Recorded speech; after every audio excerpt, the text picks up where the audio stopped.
As someone who hosts a sex podcast, a political podcast, okay, and has frequented sex clubs as part of your research, do you think the election kind of dials up people's kinks and sexualities? Like, are Republicans dressing up in like Kamala outfits or anything weird like that? Or Democrats doing January 6 inches? What's going on? I think it's definitely possible because I think there's so much repression in politics on both sides. You have to present this vision of yourself exactly how you want society to see it. And so anytime part of you is repressed, the other side of you gets so much kinkier. But does that also mean that like some of the kinky stuff that's going on is branding? Possibly. So, do people virtue signal in sex clubs? Like, when someone gets walked around on a dog leash, do they point out that they're a rescue? I could see it. I could see it. Shout out to my girl, Corinne Fisher. That's a clip. We've actually played that before, and I had to bring it back because we got to talk hookers for a minute.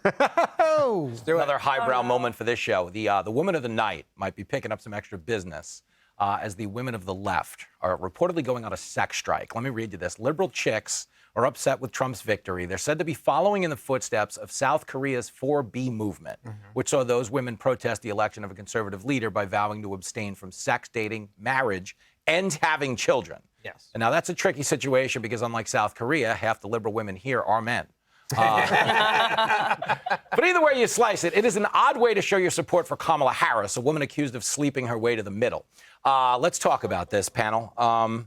First of all, I'm embarrassed for the women in this country right now, if for no other reason than there are oppressed women around the world. Like, they're modeling after South Korean women, not North Korean women, because they're starving, working in a labor camp right now.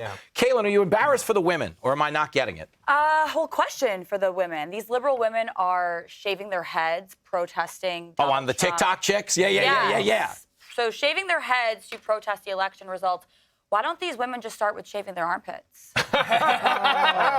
So wait, you're basically saying, because I saw this video, and a lot of us watched it, and we were like, none of these chicks were getting laid before. No. Is that what we're dealing with here? Yeah, it's like me saying, I'm not going to play in the NBA. I'm going to boycott the NBA. Since Trump won. Since Trump won. Zioli's that I'm not playing for the Eagles. He's you out. can kiss my... Yeah. And also, aren't we going to just eradicate liberalism if they just don't procreate anymore? Sure. I mean, this kind of seems like the answer, A win right? is a win. This is a win-win. They just don't reproduce, and we're good. Danny, you want to talk these women out of it? Where does this go for you? See, here's the thing. I actually don't want to talk these women out of this because these women are absolutely nightmares to date. You just know that. Like, you know there's so many guys who are just dodging such a bullet right now from them Made it doing easier this. for you guys. Yeah, you're like, if some guy would have been like, oh, maybe I'm going to date her, and then she starts shaving off her head on TikTok, you go, whoo! Boy, did I dodge one there. So I think it's a good thing. I think this is just natural. This is Darwin right here. Yeah, it is. Because it's a true story. It's like, even if you were attracted to one of those girls, you take her out to dinner, and now you're getting yelled at for ordering steak because meat is murder. That whole thing. I'm like, you know what? I'm going to get out of here. I think this is the most underrated positive coming out of this election. The plot twist is that conservative men marry conservative women, and we all have more babies, and the world's happy. The world's happy. Wow. I dated a liberal once, and during the 2004 Republican convention here in New York, she dressed up as a skeleton and laid on the streets to protest the Iraq War. And I said, I have a feeling you're not going to meet my mother. You know, it's just like one of those gut instincts. Can I circle back? Of all of her crazy ideas, you did kind of just lay out the groundwork for a MAGA dating app. Yeah. There'd be money in that.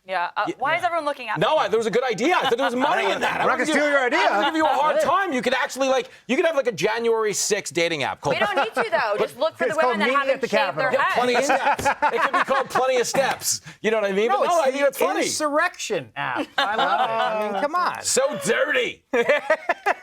But what I'm noticing is every one of these meltdowns is coming from the people, number one, who are going to be fine. Like, if you're a Hollywood celebrity, you're Stephen Colbert, you're Jimmy Kimmel, number one, you're fine. Number two, you know who else is fine? All of these people, because none of their rights are going away. Right. They didn't run on, we're taking away women's rights. They didn't run on, we'll ban abortion, nor could they ban abortion, because there's nothing going on at the federal level. It's a state's issue. So this is all performative victimhood. And that's why the left lost the country. Yes. Is because people in positions of privilege were trotting themselves out there to tell you they were oppressed and demonized. They did that with the Obamas. They do it at every convention with John Legend. He comes in and sings Glory from Selma, which is a phenomenal song, phenomenal movie, phenomenal cause. But when he sings one day, you know, our ship will sail in. Yeah. I'm like, you live in a $40 million apartment on Fifth Avenue. What does this ship look like exactly? But it's like when Obama comes out and says, you know, to the brothers, and then goes back to Martha's Vineyard, the whitest place in America.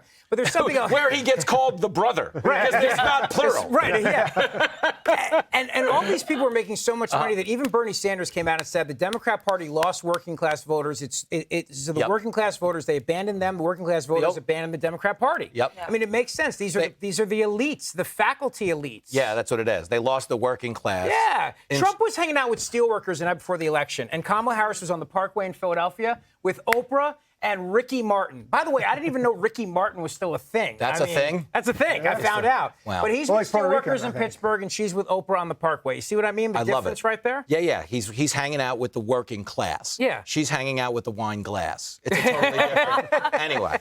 Click here to subscribe to the Fox News YouTube page to catch our hottest interviews and most compelling analysis. You won't get it anywhere else.